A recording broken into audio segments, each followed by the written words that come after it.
नमस्कार दोस्तों, आप सब कैसे हैं? आई होप आप सब अच्छे होंगे और मन लगा के पढ़ाई भी कर रहे होंगे। दोस्तों, आज के हमारे प्रमुख निबंधकार हैं प्रताप नारायण मिश्र। कौन है? प्रताप नारायण मिश्र हैं। इनके निबंधों को अक्सर एग्जाम में पूछा जाता है। प्रताप नारायण मिश्र आप जानते होंगे कि ये भारतेंदु युग के किस युग के हैं? ये भारतेंदु युग के निबंधकार हैं और इनका अगर समय पूछे युग के निबंधकार है, समय क्या है इनका? 1856। क्या है? 1856। 1855 में प्रेमधन का जन्म होता है। उसके जस्ट बाद 1856 में इनका जन्म होता है। ठीक है। और इनको हमने बताया था आचार्य रामचंद्र शुक्ल ने क्या कहा? हिंदी का एडिशन कहा है। क्या कहा है? हिंदी का एडिशन इनको कहा है। और प्रताप नारायण मिश्र की बहुत सारी रचनाएं हैं जो पूछी जाती है। हर गंगा, लोकोक्ति शतक, तृप्यंताम, और इनका है बुढ़ापा।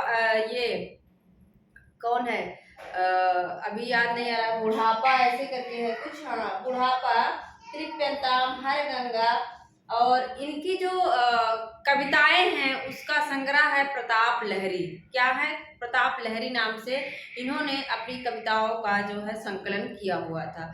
तो प्रताप नारायण मिश्र के हम क्या पढ़ रहे हैं? निबंध पढ़ रहे हैं। और निबंधों में आप देख रहे होंगे कि हमने इनके बहुत सारे निबंधों को लिखा है।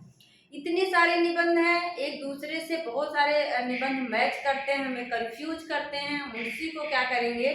ट्रिक के माध्यम से याद करेंगे। तो आइए देखते हैं इनका क्या है। नारी, नारी, परीक्षा, धोखा, भाव, मूछ, वृद्ध, बालक, दांत, मनोयोग, समझदार की मौत, भूरे का लगता विनय, खुशामद, जुआ, अपव्यय, दान। इतना तो हम पहले क्रम में याद करेंगे, इसके बाद हम इसको भी देखेंगे। क्या है नारी? अब देखो, जो कोई प्रतापी होता है, जैसे आप देखेंगे कि राम जो है किसकी परीक्षा लेते हैं? सीता मैया की। राम का प्रताप तो चारों तरफ फैला था ही, तो चारों तरफ उनका प्रताप फैला था, कोई अपयश ना हो, इसलिए क्या करते हैं? वो परीक्षा लेते हैं। क्या करते हैं? परीक्षा लेते हैं सीता मैया को। तो प्रतापी लोग ही परीक्षा लेते हैं, इस चीज को याद रखिए। प्रताप नारायण हैं, वो नारी की परीक्षा लेते हैं। क्यों? क्योंकि उनको धोखा मिला था। ठीक है। नारी की परीक्षा लेते हैं प्रतापी लोग, प्रताप नारायण।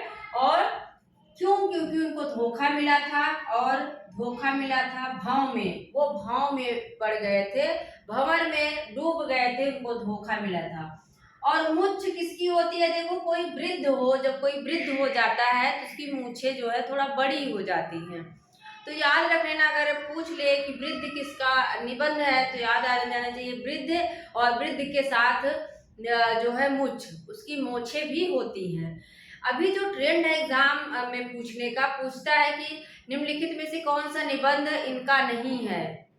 3 दे देगा, एक दूसरा कोई उठा के देगा। तो इस तरह से याद करेंगे तो वो क्वेश्चन जो है ये करने में आपको आसानी होगी, सॉल्व करने में। फिर क्या है? वृद्ध है। और वृद्ध, इसके बाद वृद्ध पहले बालक होता है। देखो, कोई वृद्ध है तो पहले क्या होता है? वो बालक रहता है। और बालक के दांत होते हैं। बालक जब धीरे धीरे बढ़ता है तो उसके दांत निकलते हैं। क्या है? उसके दांत निकलते हैं। और मनोयोग, वो उसका जो है मन क्या है? बहुत ही पवित्र होता है। मनोयोग, बालक का मन जो है योग की तरह होता है, मनोयोग। और जैसे जैसे वो बढ़ता जाता है, देखो बालक, कोई समझदार, कोई प्रतापी व्यक्ति है तो उसकी समझदार की मौत हो जाती है। क्या होगा? बालक जो है प्रतापी होता है, लेकिन कुछ दिन बाद समझदार की मौत हो जाती है, मतलब वो समझदारी खत्म हो जाती है। और भूरे का लगता बीने, जो प्रतापी व्यक्ति है वो भूरे का लगता बीनने लगता है और लोगों की खुशामद करने लगता है। खुशामद मतलब लोगों के सामने गिड़गिड़ाने लगता है, खुशामद करने लगता है, जुआ खेलने लगता है। जुआ खेलेगा तो क्या करेगा? अपव्यय करेगा, बिना फालतू का व्यय कर देगा, अपव्यय कर देगा। और दान भी देने लगता है, लोगों को क्या करने लगेगा? बेफालतू के दान देने लगता है। जिसके पास धन दौलत है उसको भी दान देने लगता है। ठीक है। इस तरह से दोस्तों आप पढ़ेंगे तो चीजें कई दिनों तक टिकी रहेंगी। फिर से देखिए, जो प्रतापी होता है वो नारी की क्या करता है? परीक्षा लेता है। क्यों? क्योंकि नारी उसको धोखा दे देती है, इसलिए वो परीक्षा लेता है और भंवर में पड़ जाता है भंव। और मुच्छ किसके पास होती है? वृद्ध के। और बालक जो है वृद्ध हो जाता है बाद में। और बालक के पास दांत भी आते हैं, दांत। इसके बाद क्या है? बालक मनोयोग, उसका मन पवित्र होता है, मनोयोग होता है। और वही बालक जब बड़ा होता है, प्रतापी होता है, तो समझदार की मौत हो जाती है। तब वो क्या, सारी समझदारी खत्म हो जाती है और वह भूरे का लत्ता बीनने लगता है।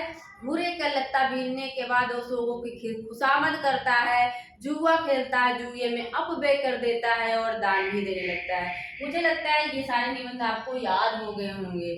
इसके बाद हम देखते हैं, जब वो दान दे दिया ना, जब वो दान दे दिया, सारी चीजें खत्म हो गई, तो वह नास्तिक बन जाता है। क्या होता है? वह नास्तिक बन जाता है। और सारी चीजें होली की तरह, ऐसे जैसे होली में कलर हम लुटा देते हैं, होली की तरह कलर लुटा देता है सारा धन दौलत। और ईश्वर की मूर्ति के सामने सोने का डंडा जो है लेके खड़ा हो जाता है और कनातन के डोल बांधे, क्या करने लगता है? कनातन का डोल बांधने लगता है। ठीक है, एकदम इजी है दोस्तों।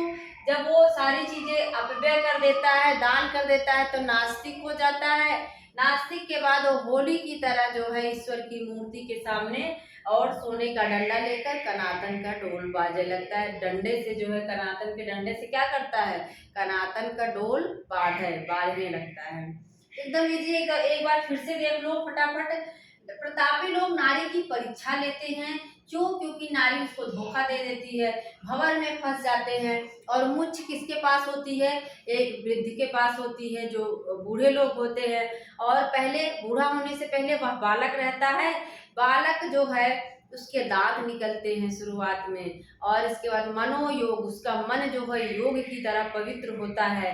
लेकिन जैसे जैसे वो बड़ा होता है तो समझदार की मौत हो जाती है, भूरे का लत्ता बीनने लगता है, खुशामद करने लगता है, अपव्यय कर देता है, जुआ खेलता है, व्यय कर देता है और दान भी दे देता है। जब ये सारी चीजें कर लेता है तो वह नास्तिक बन जाता है। और नास्तिक के बाद होली है, जो है होली की तरह सारे अपना जो धन दौलत रहता है उसको ईश्वर की मूर्ति के सामने सोने का डंडा लेकर क्या करने लगता है?